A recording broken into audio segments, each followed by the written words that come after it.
So, another one I want to talk about is training is not always super exciting.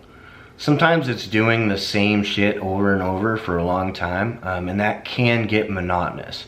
As an athlete, obviously, I understand that, but there are times when that is what's necessary. Like, for instance, if you are in prep, there's going to be things that you might not want to do, but if your goal is to put the most weight on the bar, on the platform, on meet day, then these are the things that you have to do.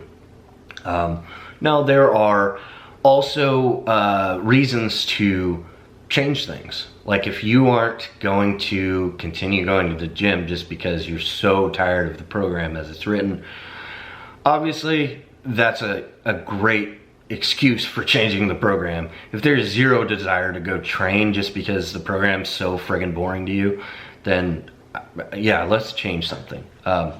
Training isn't supposed to be super boring. So I think sometimes we get a little bit lost in the weeds with you just got to do the same things over and over forever. But there are also things that we can do to make it more interesting, like just swapping out different exercises, or going through some different rep ranges, or adding in tempos, or whatever the case might be, in order to make things interesting again. Because being sustainable is also important, right? If you have no desire to go to the gym, or you're missing sessions just because you're just like, I don't fucking care anymore because it's boring, that's a big problem. Obviously, I want you to enjoy training as well. So those things are also important to voice to your coach. Like, hey coach, I want to do hip thrusts.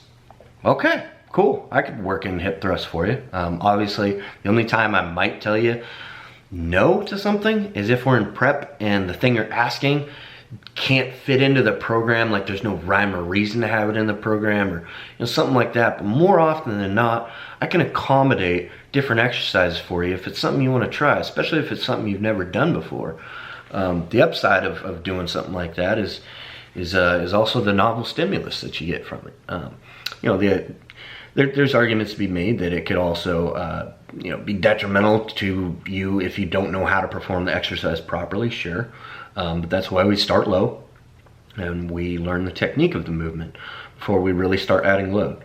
But making sure training is interesting, it's enjoyable, that's important too. So make sure you let your coach know, hey, this is really boring. Is there something we can do to make this more interesting? Here's what I was thinking. And then your coach can reach out to you. I'll reach out to you and say, yeah, man.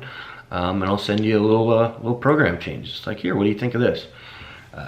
So yeah, don't be afraid to ask. Reach out, ask questions. It's what I'm here for.